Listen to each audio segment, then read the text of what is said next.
देश के कई हिस्सों में बाढ़ और बारिश की वजह से स्थिति बहुत खराब है, बेहाल है। लगातार हो रही बारिश की वजह से नदियां उफान पर है। कुदरत के इस कहर से लोगों की मुश्किलें और भी बढ़ती नजर आ रही है। गुजरात के कई इलाकों से डराने वाली यानी खौफनाक तस्वीरें आ रही हैं। कहीं जलस्तर बढ़ने से झरने का रौद्र रूप हो चुका है, तो कहीं सैलाब के बीचों बीच जिंदगी फंस चुकी है। गुजरात के द्वारका इलाके में इतना पानी बरसा कि नदी में बाढ़ आ गई और उसमें एक कार भी फंस गई। उसकी तस्वीर भी हम आपको साथ साथ दिखा रहे हैं। और एक हाईवे पर पानी भर चुका है। वहीं कई ऐसे जगह हैं जहां लोगों के मकानों और दुकानों दोनों ही जगहों पे पानी घुस चुका है। गुजरात के कई जिले बाढ़ की चपेट में हैं। ये 6 तस्वीरें इस वक्त आपकी टीवी स्क्रीन पर। और ये मूसलाधार बारिश की वजह से परेशानी चौगुनी हो चुकी है। झरने का रौद्र आपको देखने को मिल रहा है। पहली तस्वीर में सैलाब में जान फंसी हुई, तीसरी तस्वीर पानी में एक कार फंसने की तस्वीर।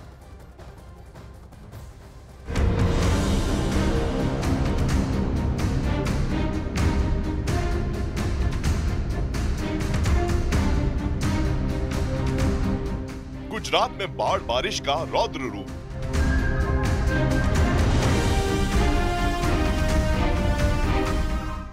नदियों में उफान, डूबे शहर और गांव।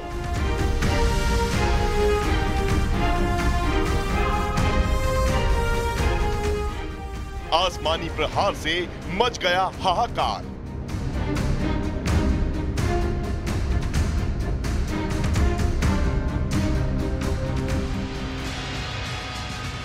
चारों तरफ जल प्रहार और उसके बीच में अटकी 3 जान।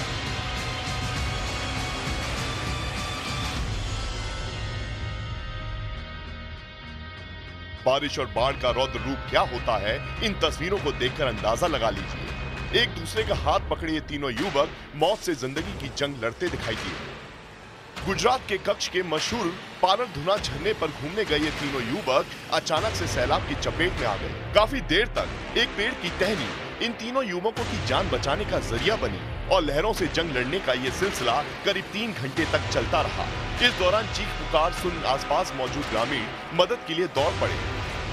झरने के पानी का बहाव इतना तेज था कि किसी की भी उसमें उतरने की हिम्मत नहीं हुई। उसके बाद कहीं से रस्सी का इंतजाम किया गया। फिर शुरू हुआ बचाव अभियान। काफी देर तक की मशक्कत के बाद रस्सी के सहारे इन तीनों युवकों को बचा लिया गया।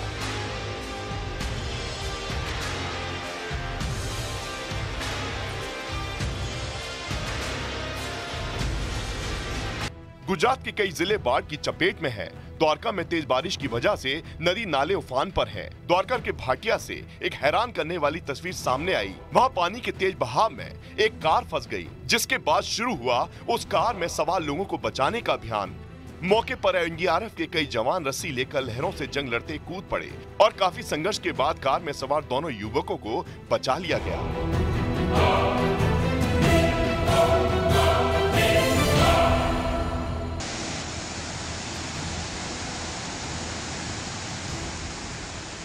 उधर गुजरात के गिर सोमनाथ में जामजोर झरने ने लिया रौद्र रूप अख्तियार कर लिया है। लहरों के इस प्रचंड रूप को देखकर आसपास के लोग सहम गए। लहरों का वेग इतना तेज था कि मानो सब कुछ बहा ले जाने पर आमादा हो। गिर सोमनाथ में कोटीनाथ तालुका गिरगड्डा तालुका की सीमा पर सिंगोड़ा नदी पर मौजूद इस झरने के तेज बहाव को देखने आसपास के लोग भी पहुंचे, जो किसी खतरे से कम नहीं। गुजरात के पोरबंदर में बारिश ने ऐसा कहर बरपाया कि कई रिहायशी इलाके सैलाब की चपेट में आ गए। सड़कों से लेकर सोसाइटी सब डूबे नजर आए। पोरबंदर से आज बाढ़ की एक हैरान कर देने वाली तस्वीर सामने आई है। वहां पर भगवान का मंदिर सैलाब की चपेट में आ गया। मंदिर के चारों तरफ जल प्रहार दिखाई देने लगा। पोरबंदर शहर में कुछ ही घंटों में लगभग 300 मिमी बारिश हुई है, जिसकी वजह से कई इलाके डूब चुके हैं। ये तस्वीरें पोरबंदर से हम आपको दिखा रहे हैं। गुजरात का ये पोरबंदर इलाका जहां चारों तरफ पानी ही पानी नजर आ रहा है। गुजरात के कई ऐसे इलाके हैं जहां जल भराव की समस्या, मूसलाधार पहले बारिश के बाद नदियों का जलस्तर बढ़ चुका है और कई जगह पे जल जमाव की बड़ी समस्या सामने है।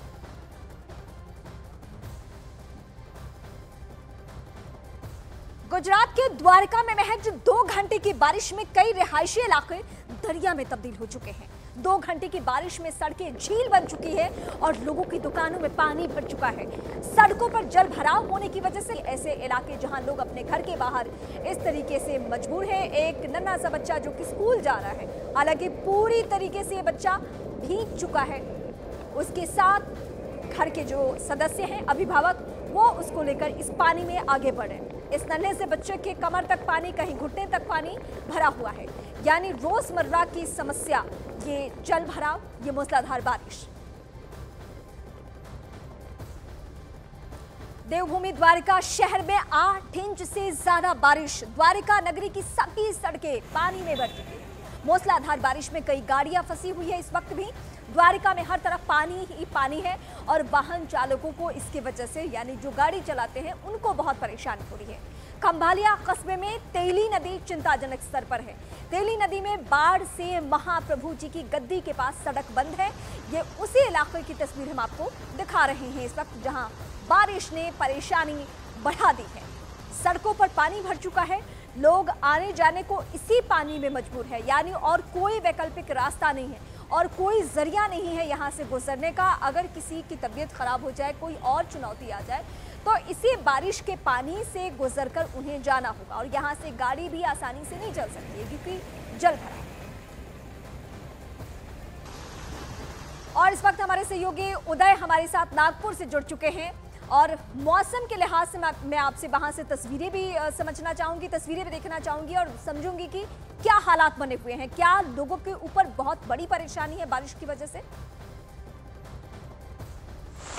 रीमा, नागपुर में जो है नागरिकों की बड़ी परेशानी है क्योंकि सुबह से जो है नागपुर में मूसलाधार बारिश जो है वो चल रही है और इस मूसलाधार बारिश की वजह से नागपुर के जो निचले इलाके हैं वहाँ पर जो है वो पानी जम गया है। खासतौर पर नागपुर का नरेंद्र नगर इलाका है, नागपुर का एयरपोर्ट इलाका है, पूर्व नागपुर का इलाका है, जो निचला हिस्सा है वहाँ पर सुबह से हो रही लगातार बारिश की वजह से जो है वो घरों के अंदर पानी घुस गया। इसलिए नागरिकों को बड़ी परेशानियों का सामना करना पड़ रहा है।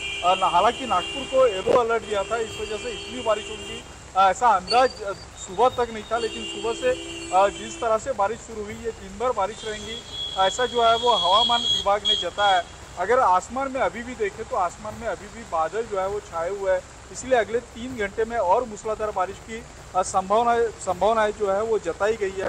पिछले साल का अगर अंदाज़ा लगाया जाए तो नागपुर में पूर्व स्थिति निर्माण हुई थी, उसी तरह का बारिश अगर इस बार हुआ तो नागपुर में फिर से एक बार पूर्व स्थिति निर्माण हो सकती है, जिस वजह से प्रशासन अलर्ट पर है और नागरिकों को भी आह्वान किया है कि सतर्क रहें। जो आशंका जाहिर की है उसकी वजह से परेशानी बढ़ सकती है आम लोगों की वहां पे।